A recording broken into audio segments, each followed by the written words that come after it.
Greetings, my name is Lori. When I first started dating my husband George, he was upfront about his close friendship with Patricia. He explained, "Lori, Patricia holds a special place in my life. I want to be transparent with you because she means a lot to me. We even had a brief romantic relationship." At the time, I was unaware of their past as a couple. Curious, I asked him why they broke up. He told me, "She moved abroad for a job opportunity, and we both agreed that a long-distance relationship wasn't feasible for us." I then questioned if he still had feelings for her, given their frequent conversations. George reassured me, "Yes, I talk to her often, but only as friends. My romantic feelings for her are in the past, and I hope you can be comfortable with our friendship." Despite his assurances, I later felt deceived. Deep down, George still harbored feelings for Patricia. He had chosen to be with me under the belief that Patricia wouldn't return. Our marriage on the surface seemed successful. We enjoyed a strong, enviable connection, and George's mother, Nicole, cherished me as the daughter she never had. She often expressed her joy, saying, "I always wanted a daughter, Lori. I believe God answered my prayers by sending you to be my future daughter-in-law. I'm so happy my son found such a wonderful woman."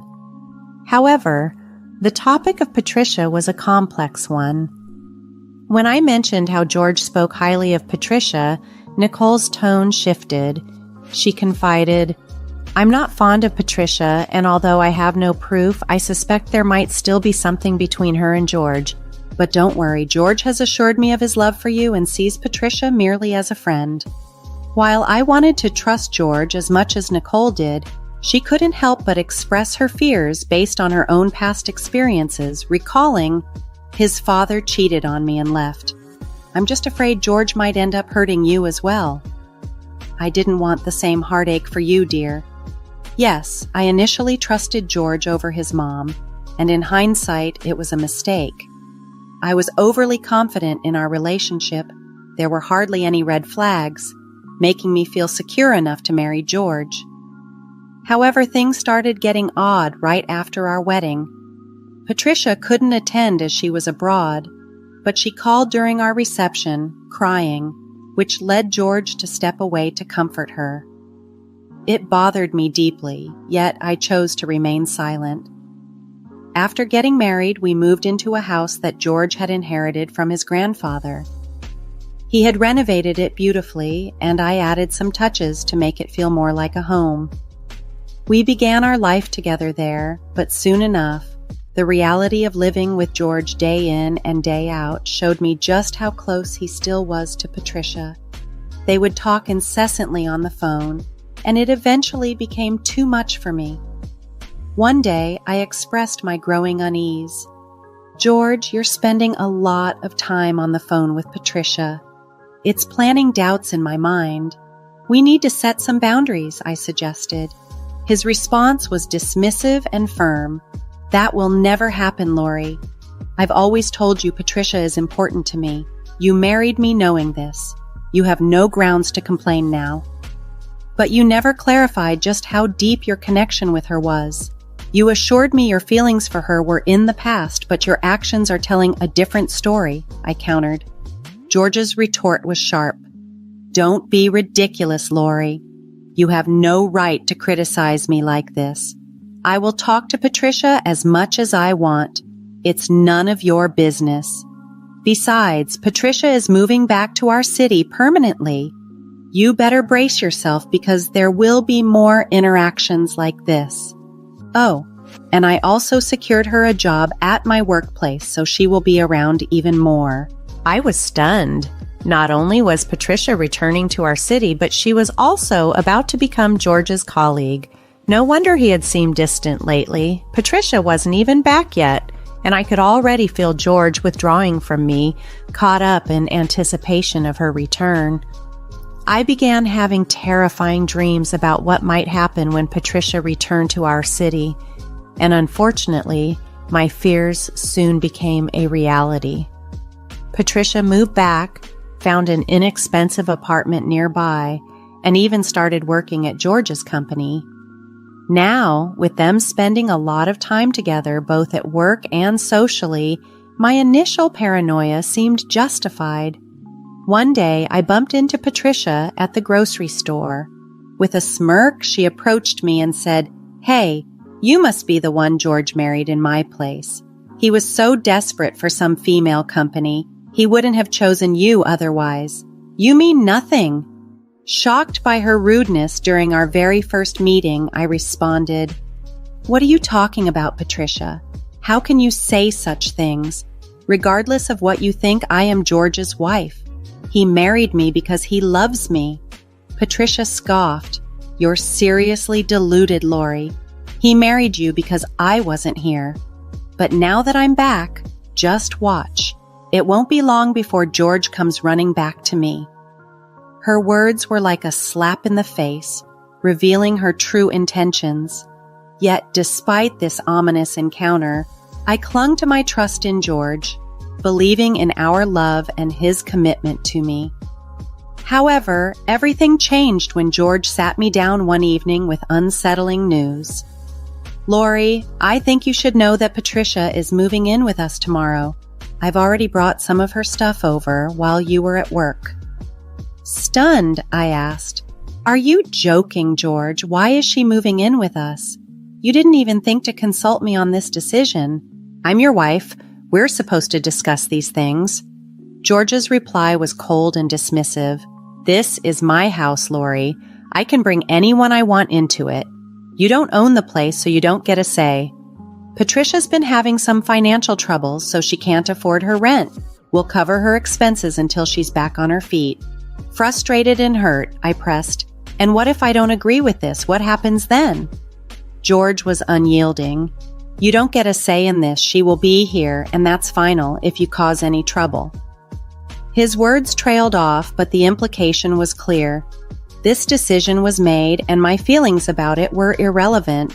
George's stark warning came to fruition the very next day when Patricia moved into our house. I felt powerless to change the situation, and as time went on, I increasingly felt like an outsider in my own home. George and Patricia were constantly together, their closeness blatant and unapologetic. Whenever I attempted to address the issue with George, our conversations turned into arguments and nothing would change. As months slipped by, Patricia showed no signs of leaving, and George dismissed any talks of her moving out. My marriage felt redundant. It was as if George no longer needed me. Then one day, Patricia decided to reveal the true extent of her intrusion into my marriage.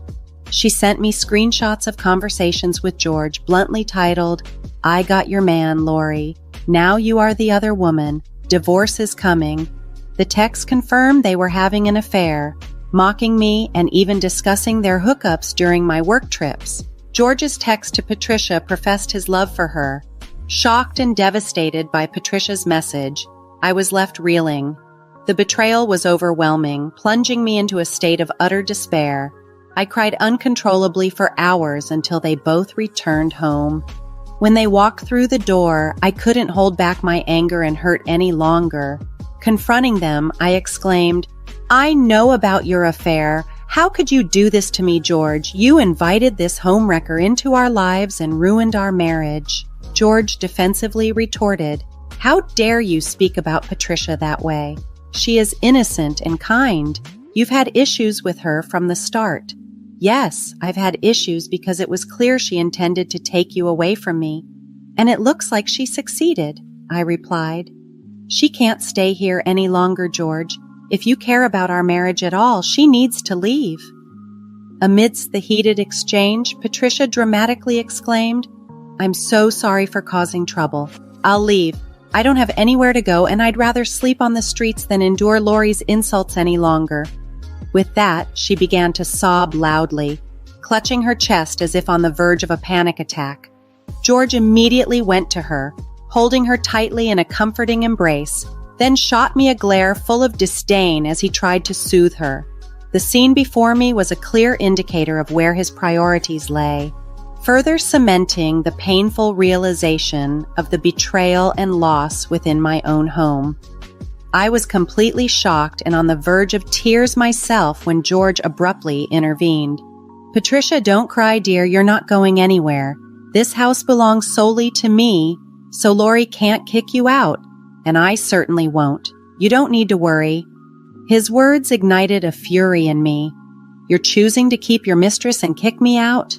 George, I might love you, but I have my limits. You need to stop making false promises to her and focus on our marriage." George was resolute. "I'm not making false promises. Patricia is staying, and it's you who will leave. You've been cruel to her, insisting she leave even though she has nowhere to go. I can't live with someone so heartless. You've upset Patricia enough. Leave the house immediately and give us some space."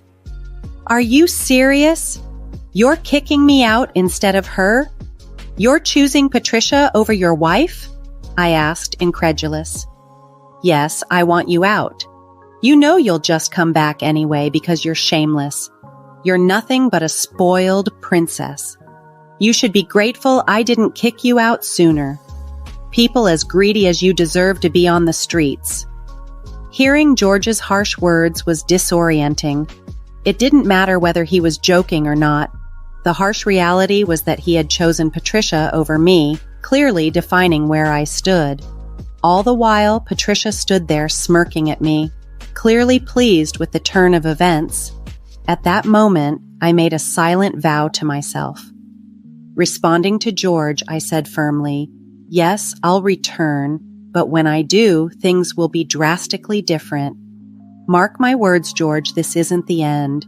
You will face consequences, and so will Patricia." "How dare you threaten us?" "See, George, I always told you she was a gold digger, trying to force you to keep her in your house," Patricia interjected, trying to provoke George against me.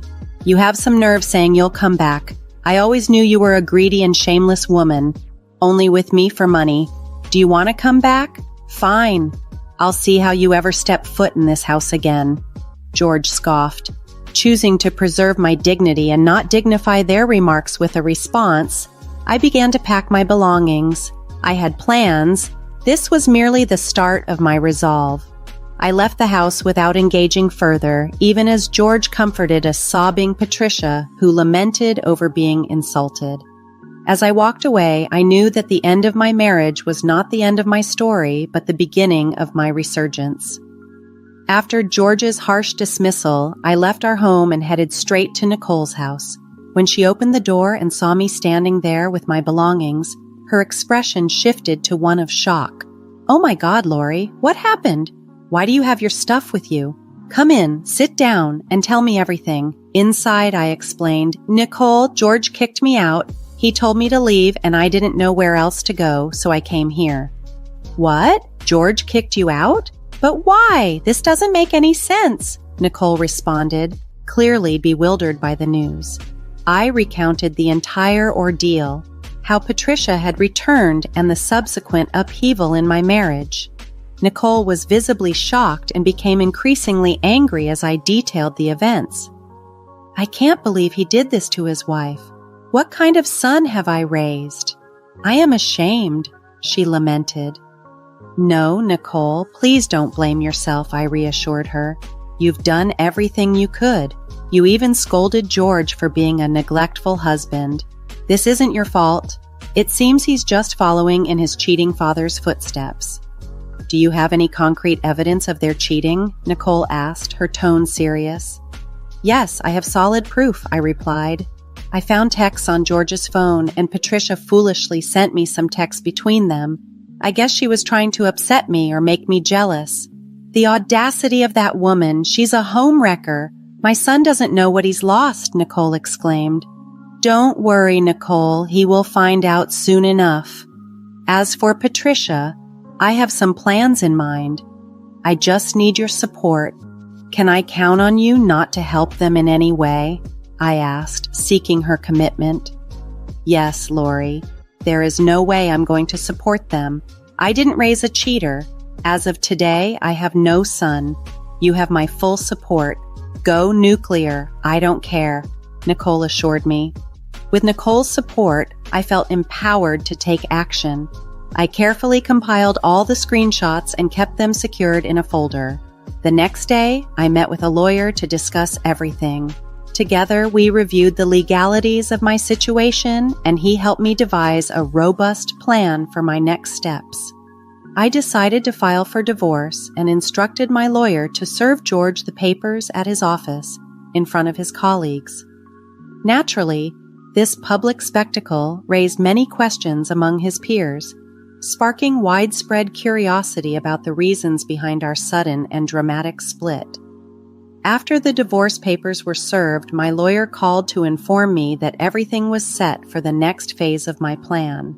Seizing the moment, I sent a well-detailed email to George and Patricia's HR department, exposing their affair and attaching the incriminating screenshots as proof.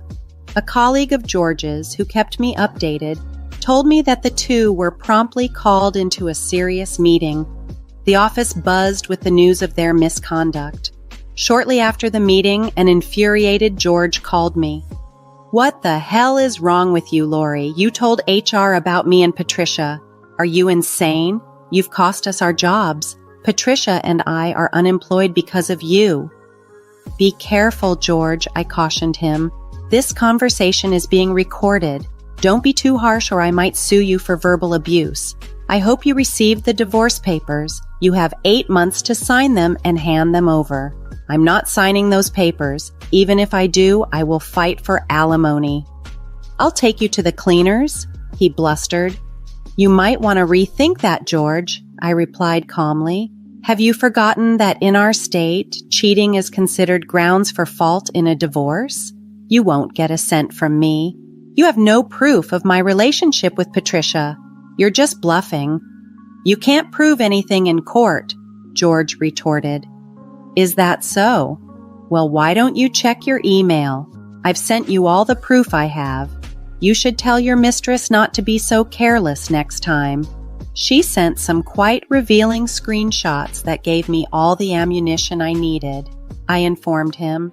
Frustrated and defeated, George ended the call abruptly, threatening to destroy me in court.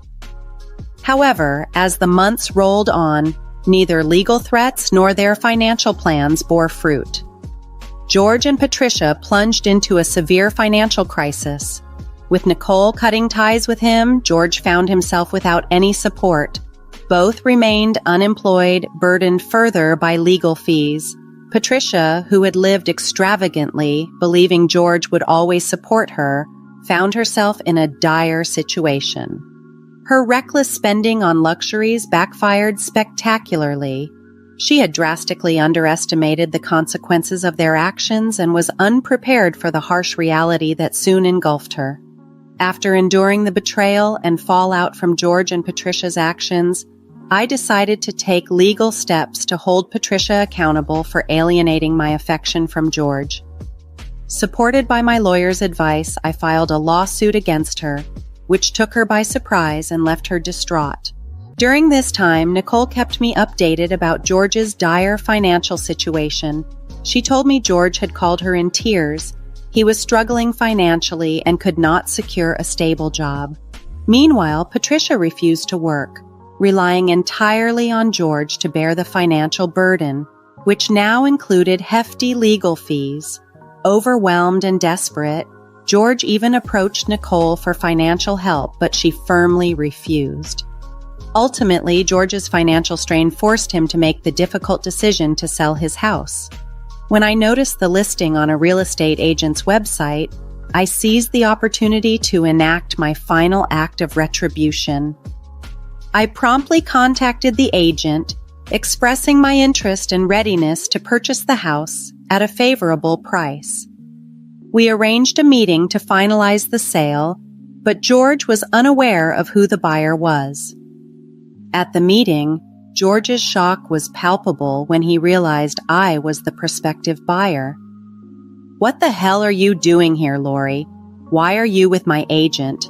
he demanded. "I've come back to your house as I promised, but this time as the buyer," I replied calmly. "No, I won't sell you my house. That's impossible.